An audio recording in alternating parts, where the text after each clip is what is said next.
Vamos então, irmãos e irmãs em Cristo, iniciar o nosso culto, sempre com oração. Iniciamos o culto orando, pedindo a graça, a misericórdia, a compaixão de Deus, o perdão de Deus. Eu sempre peço o perdão de Deus, porque Deus querido, Pai amado, Pai maravilhoso, Pai completamente santo, sem nada, sem absolutamente nada de pecado, de maldade, Pai cuidador, Pai que nos salva através do Filho Cristo Jesus. Mais uma vez nós exaltamos e glorificamos o Senhor, buscamos o Teu santo perdão, buscamos que o Senhor nos dignifique para estarmos na Sua presença. Buscamos que o Senhor aceite este culto, este momento de adoração, de honra, de glória, de louvor, em comunhão uns com os outros, em espírito, em verdade, num culto totalmente racional. Isso quer dizer que sabemos exatamente o que estamos fazendo. E estamos aqui porque queremos. Não fomos trazidos aqui, do nada aparecemos, não. É a nossa vontade, é o nosso desejo de estar aqui adorando o Senhor nesta manhã. Todos têm outras tantas coisas que precisam serem feitas neste dia, mas resolvemos mais uma vez dedicar este tempo ao Senhor, porque sabemos que não podemos iniciar o dia sem a Tua graça, sem a Tua bênção, sem a Tua compaixão, sem a Tua misericórdia e sem a alegria de adorar o Senhor. Estamos aqui porque queremos, não somos obrigados. Queremos estar aqui. E pedimos, ó Pai, que o Senhor fale conosco. Que o Senhor nos livre de toda mentira. Abre a nossa mente. Esta é minha oração, no nome do Cristo Jesus, Teu amado Filho, nosso Salvador. Amém.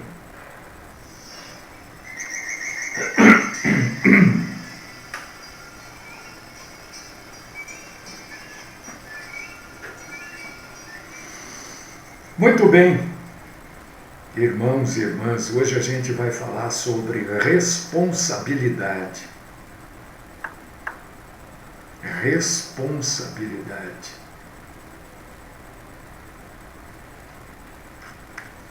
Quando a gente aborda este assunto, responsabilidade, eu gosto sempre de deixar claro que, porque se eu não deixar isso claro, algo fica me incomodando aqui, sabe? Acho que é a minha mente mesmo, né? Que me incomoda, porque tem gente que acredita que o homem, às vezes, é obrigado a fazer determinadas coisas.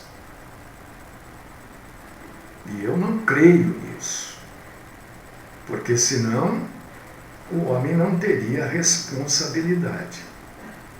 E se o homem não tem responsabilidade, ele não tem pecado. Se ele não tem pecado, por que Cristo morreu na cruz então? Por quê? Não tem pecado. Não tem responsabilidade. Toda a história da humanidade está incorretamente escrita. Então eu gosto sempre de dizer que o homem é responsável por tudo que ele faz, de bom e de ruim. Quando a Bíblia fala em boas obras, a gente precisa entender, irmãos e irmãs, que nós precisamos nos dedicar às coisas boas, porque senão, como a tendência humana é sempre para a maldade, a gente vai passar a se dedicar às coisas ruins. E as coisas boas fazem bem para a gente. São coisas que alegram o nosso coração. São coisas que alegram a nossa vida. Como é bom fazer coisas boas. Isso são as boas obras. Eu estava ontem pensando um pouquinho, às vezes me vêm uns pensamentos assim rapidamente na cabeça, né?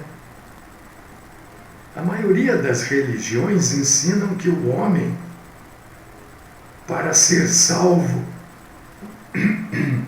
ele deve ter boas obras.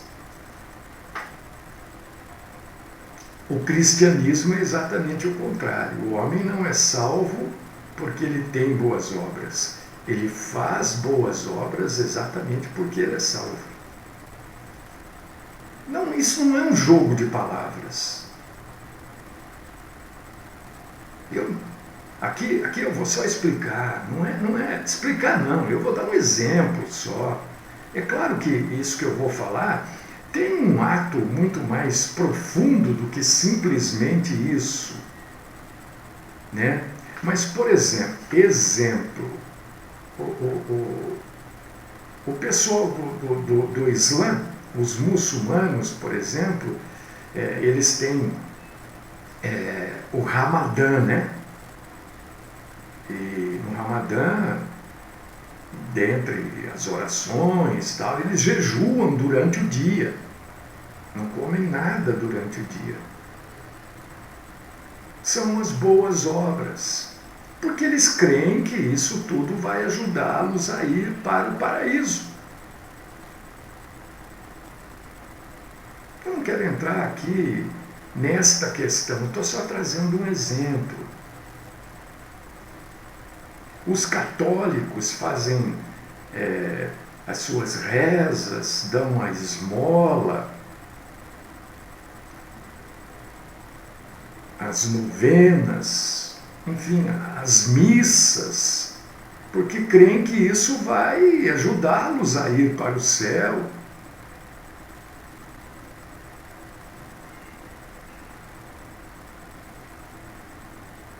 Nós precisamos entender que nós temos responsabilidade. E responsabilidade humana quer dizer, na verdade, aquilo tudo em ação que o homem realiza perante Deus. Isso é responsabilidade humana.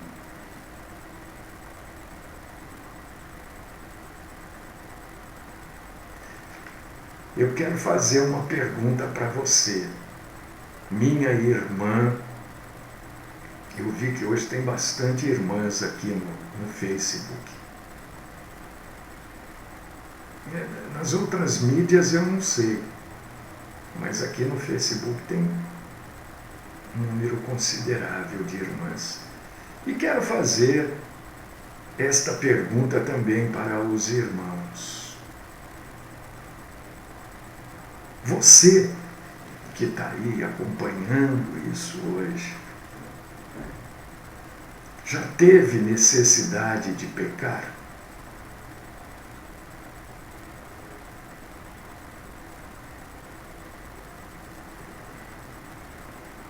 Necessidade de pecar. Algumas pessoas, pode estar dizendo, esse sujeito ficou doido.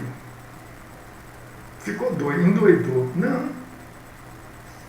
Às vezes, nós temos necessidade de pecar. Necessidade física. Você me entende? Às vezes nós temos necessidade emocional, necessidade da alma de pecar. Mas isso não quer dizer que a gente vá pecar. E aí, como é que faz? Quando você tem uma necessidade física de pecar, uma necessidade emocional, uma necessidade de alma de pecar. Peca-se porque responsabilidade é tudo aquilo que a gente faz, responsabilidade humana, é tudo aquilo que a gente pratica perante Deus. E agora?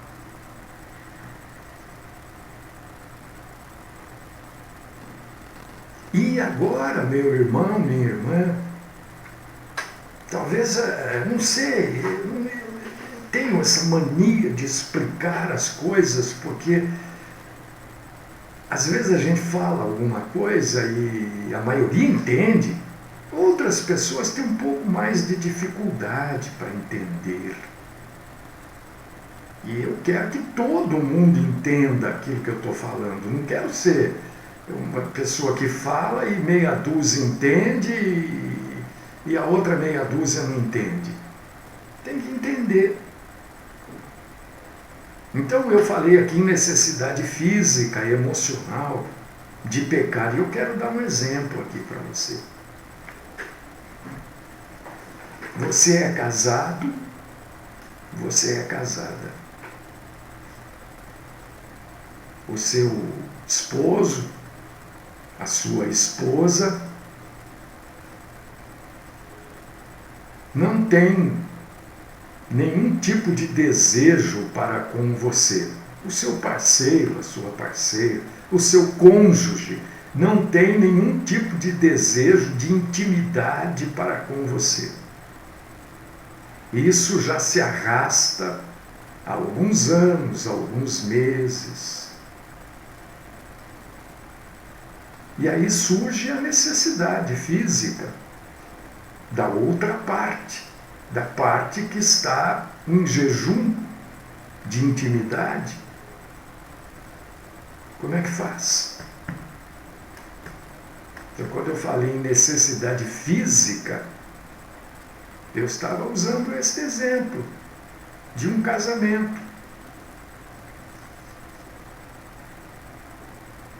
Num casamento, todos têm, ambas as partes têm necessidade de carinho, de afeto, de proximidade, de intimidade. E quando uma das partes ignora há anos, há meses esse tipo de coisa, a outra parte como é que fica? Quando uma das partes se torna glacial, se torna um iceberg. Como é que fica a outra parte? É aí que eu estou me referindo. Quando eu falei necessidade física de pecar, eu estava me referindo exatamente a isso. Peca-se.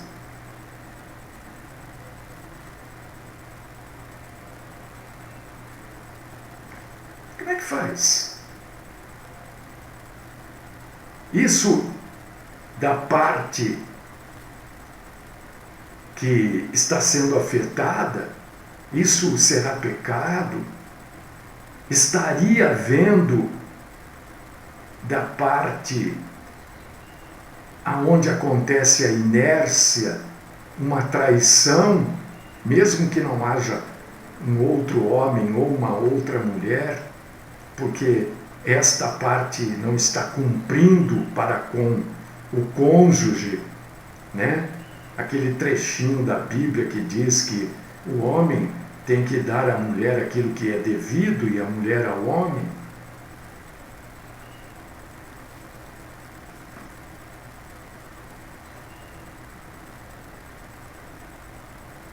O ensino da responsabilidade humana é tão geral na Bíblia, é genérico, é a Bíblia toda, que eu não preciso aqui vir e citar um ou outro trechinho da Bíblia. Qualquer pessoa que lê a Bíblia sabe que, né, a responsabilidade está na Bíblia toda. Tem um monte de gente que gosta de escrever aí. Hoje ninguém escreveu nada sobre o que eu falei.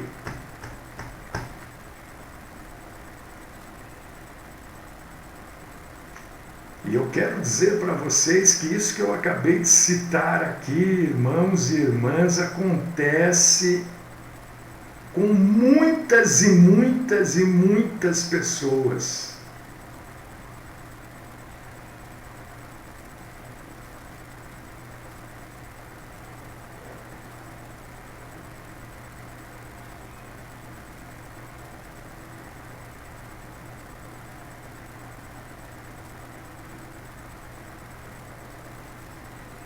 Como é que o homem então pode, amados irmãos e queridas irmãs, pegou, né? Pegou. Mas a Bíblia é para isso. A Bíblia, eu sempre digo isso, é para ir naquela feridinha. Eu estou com uma feridinha dessas aqui, ó. Eu bati aqui, né? E sangrou a minha orelha um pouco. Sabe aquelas feridinhas que a gente... Lembra que eu falei que eu furei aqui com a faca? Também.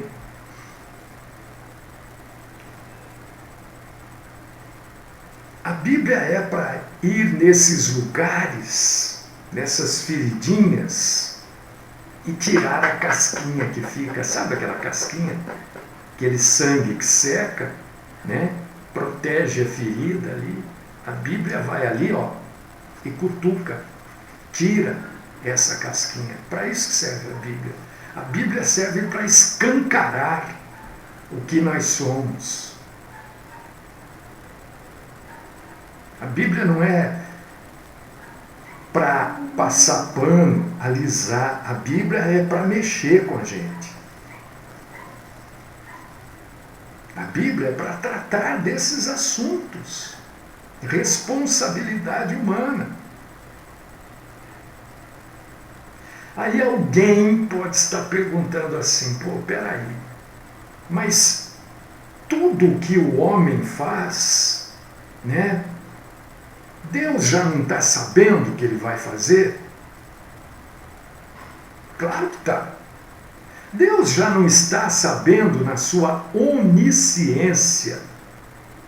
Onisciência quer dizer saber absolutamente tudo.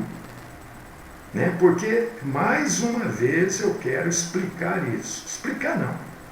Deixar assim, Claro, para Deus, para o mundo espiritual, e Deus é espírito, não se esqueçam disso. Não há tempo. Não existe tempo. Deus é como se fosse, né? Deus está sentado aqui, como se fosse, só para você entender. À esquerda está lá o passado. Deus olha para a esquerda e vê ele próprio, né? Criando a terra, ordenando tudo no universo, criando os mares, as florestas. Ele olha aqui na frente dele e ele vê o quê? O presente, hoje, o dia de hoje. Ele vê lá a gente reunido aqui falando das grandezas da responsabilidade humana. Ele está vendo. Do jeito que ele viu o passado, ele está vendo o presente. E ele olha aqui para a direita dele, ele vê o futuro. Aquilo que para nós é futuro, para ele é presente. Ele vê o que vai acontecer, ele vê o arrebatamento, ele vê a conclusão dessa nossa discussão. Para ele tudo acontece aqui, ó.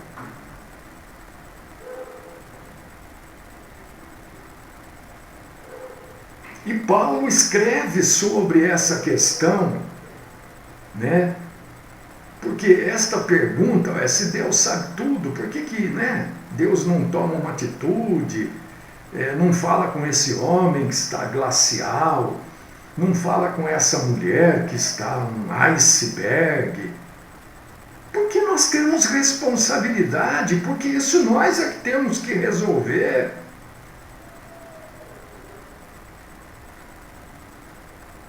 Porque isso é um assunto que nós vamos crescer ao tratarmos dele. E esta é uma pergunta, é uma colocação, né, mais velha do que o Novo Testamento. Talvez é uma pergunta lá da época do Antigo Testamento. E aí Paulo escreve sobre isso no capítulo 9 da carta aos Romanos. Dir-me-ás então, por que se queixa ele ainda? Porquanto quem resiste à sua vontade? E a resposta de Paulo foi: mas antes o homem, ó homem, quem és tu que contestas contra Deus? Porventura a coisa formada dirá ao que a formou: por que me fizeste assim? Ou não tem o oleiro poder sobre o barro, para da mesma massa fazer um vaso para honra e outro para desonra?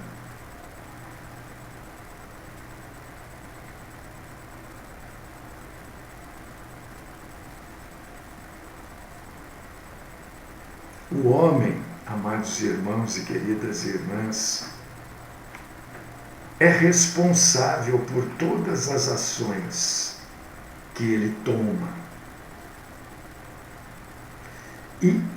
E ação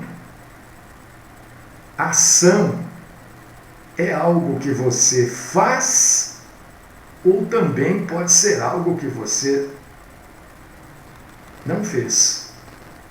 Você tomou a atitude, a ação de não fazer nada. Ou você tomou a atitude, a ação de tentar resolver desta ou daquela forma.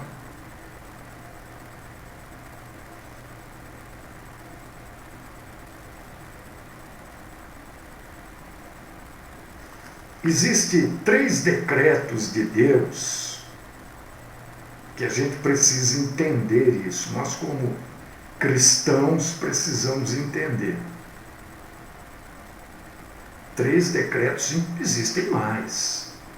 Mas esses 3, eu creio que se encaixam bem nisso que eu estou falando, da responsabilidade humana. O pecado, entenda isso, ele é permissivo. Deus permite, não é que Deus aprove o pecado, mas ele permite. Por quê? Porque é a opção humana. Agora eu vou falar uma coisa que eu gostaria que você prestasse. Aliás, o papo hoje é o seguinte: se não prestar atenção, não entende nada. Deus decretou que o pecado viesse ao mundo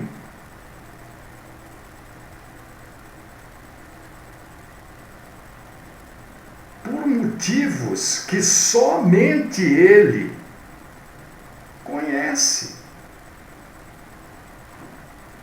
Você acha que Deus não sabia que o pecado, que Adão ia pecar e tal, que Eva... Deus sabia de tudo isso, ora. Então ele permitiu. Mas por que Deus permitiu? Olha, eu não sei, ninguém sabe. Se alguém vier e falar o motivo que... Não é verdade, porque quem conhece o motivo desta permissão de Deus quanto ao pecado vir ao mundo é somente Deus. Mas olha que coisa curiosa, Deus decretou que o pecado viesse ao mundo pela própria livre escolha do homem. Adão escolheu pecar. A própria palavra de Deus diz que o homem, ou melhor, que Deus não leva o homem a pecar. Deus não compele o homem a pecar. Simplesmente permite.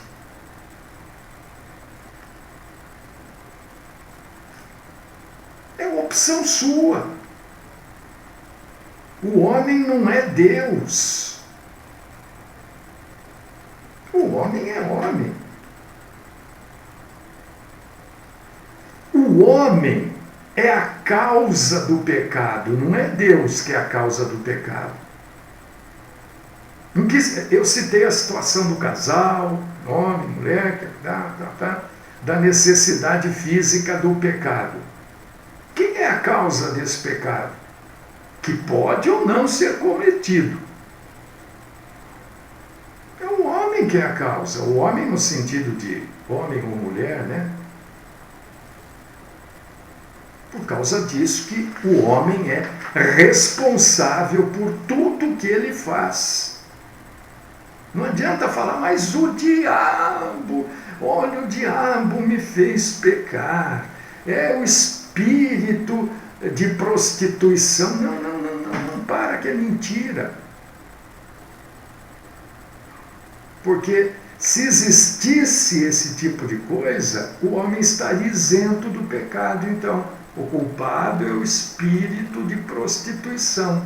Mas quem pode levar, neste caso do casal que eu citei aqui, uma das partes ao pecado? É o próprio homem, que é a outra parte. O homem ou mulher. Não é o espírito de prostituição. Esta mulher ou este homem está com espírito de frieza. Mentira! Uma das partes, quando está chegando, tem que procurar ajuda, né? Se é o caso que eu citei aqui, se passar aqui das 11, é 2 minutinhos, mas eu acho que é importante você acompanhar, né? O homem está tendo problemas, ele tem que procurar ajuda. Ele tem que procurar ajuda. A mulher está entrando numa frieza, ela tem que procurar ajuda médica. Eu não sei, O que está causando isso? Pode ser físico, pode ser emocional, você vai ter que procurar ajuda. Não procura ajuda, o problema se estabelece.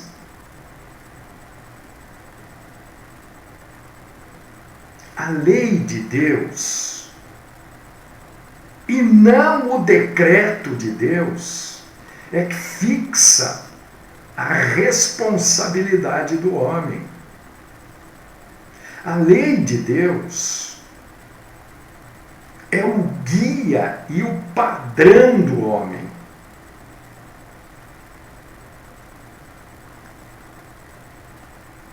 A lei, o que é a lei de Deus? A lei, Velho Testamento. Não. Quando eu estou falando a lei, eu estou me referindo a tudo aquilo que é a vontade revelada de Deus, porque a vontade já revelada de Deus para nós passa a ser a lei de Deus. O restante, aquilo que a gente não sabe, aquilo que a gente não consegue definir, não é você ou eu que não conseguimos definir. Nós, homens, não conseguimos definir. Isso passa a ser a vontade secreta de Deus.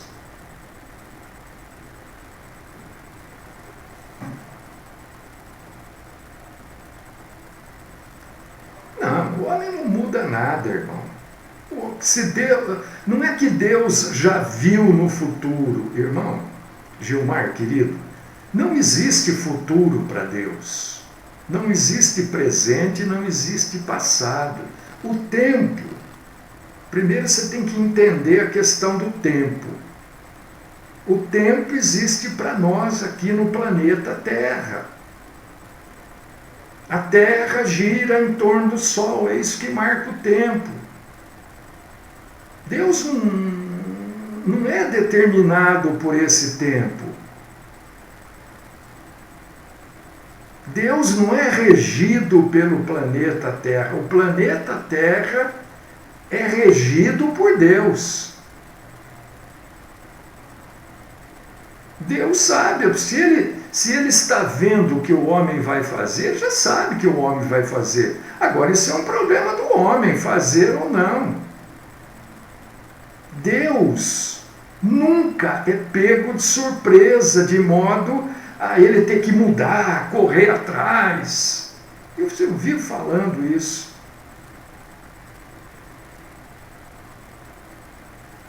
As coisas secretas pertencem a Deus. Mas as revelações, as coisas já reveladas, pertencem a nós para sempre. Está lá em Deuteronômio 29 e 29. Então, tudo aquilo que Deus já revelou, já mostrou, a gente lê na Bíblia, tudo isso faz parte da lei de Deus, porque a gente quer seguir isso. Agora, aquilo que a gente não sabe, essas são as coisas secretas de Deus.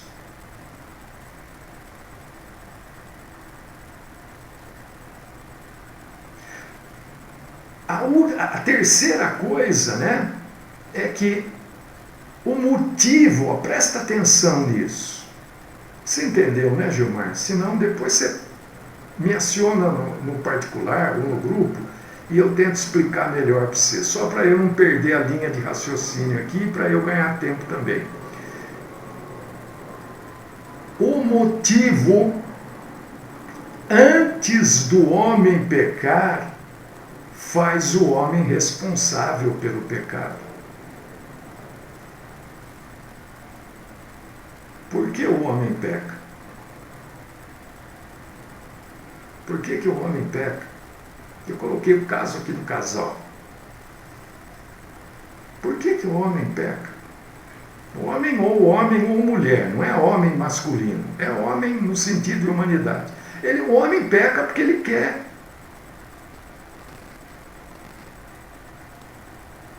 Porque a natureza pecaminosa do homem leva o homem a não querer fazer a vontade de Deus.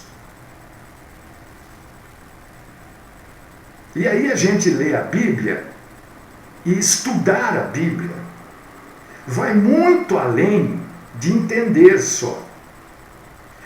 Nós precisamos ampliar a nossa visão. Isso que eu acabei de falar. Por que que o homem peca?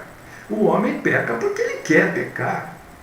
O homem peca porque a natureza humana é sempre contrária à vontade de Deus. E isso está na Bíblia toda. Por exemplo, por que que os homens... Quem que crucificou Jesus? Foram os homens. E por que que os homens crucificaram Jesus? Ah, nós vamos crucificar Jesus para ele morrer, né? E aí ele ressuscita, e aí ele perdoa os nossos pecados. Foi por isso que crucificaram Jesus? É claro que não. Crucificaram para matá-lo mesmo. Para extirpar ele da terra. Crucificaram porque odiavam Jesus. Crucificaram Jesus por motivos ímpios. Porque os homens não querem fazer a vontade de Deus. É por causa disso que o homem peca.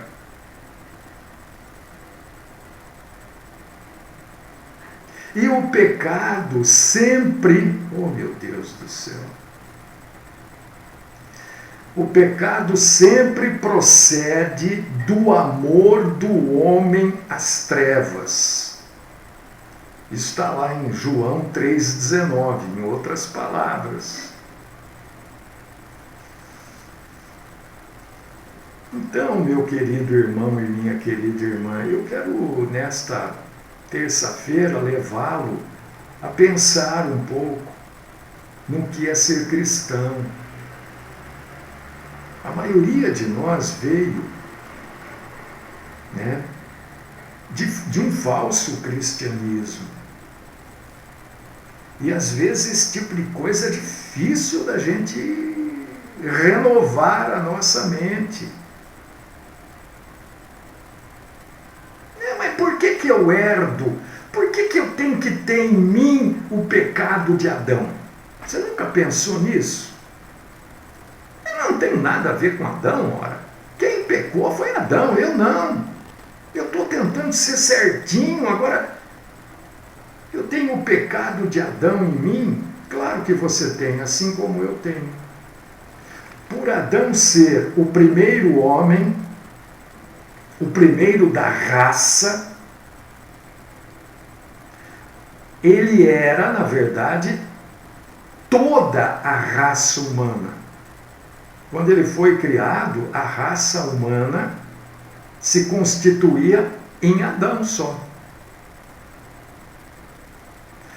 A essência de Adão ainda não estava individualizada. Não existiam outros, era só Adão.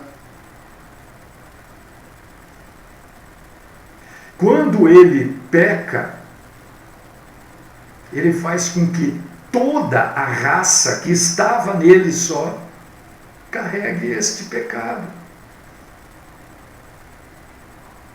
Porque a vontade de Adão exprimiu a vontade de toda a raça humana, porque ele era a raça humana.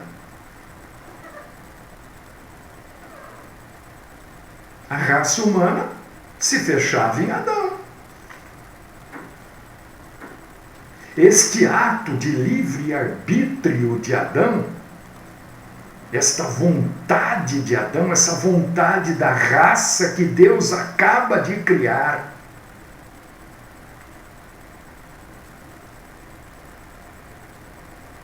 esta vontade foi uma revolta contra Deus. E esta revolta contra Deus corrompeu a raça toda. Por causa Deus disse que nós carregamos o pecado de Adão. Você já havia entendido isso antes? Porque Adão era o único da raça humana, não existia outro. Então, ele fez aquilo que a raça humana fez, porque ele era a raça humana.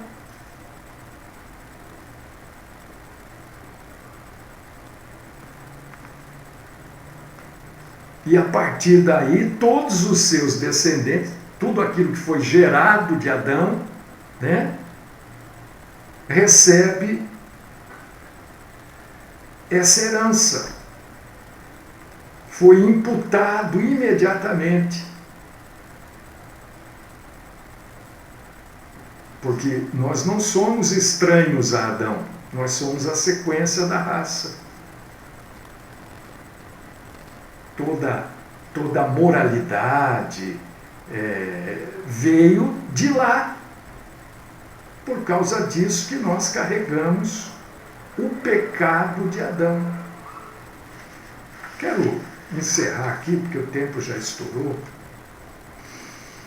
deixando para você pensar, meu irmão, minha irmã, sobre o pecado. Deixando para você analisar a sua vida e o que pode ser feito dela. Que Deus fale com você, que Deus abra a sua mente, que Deus abra a minha mente também, que a graça de Deus faça parte do nosso entendimento sobre este assunto. A responsabilidade humana.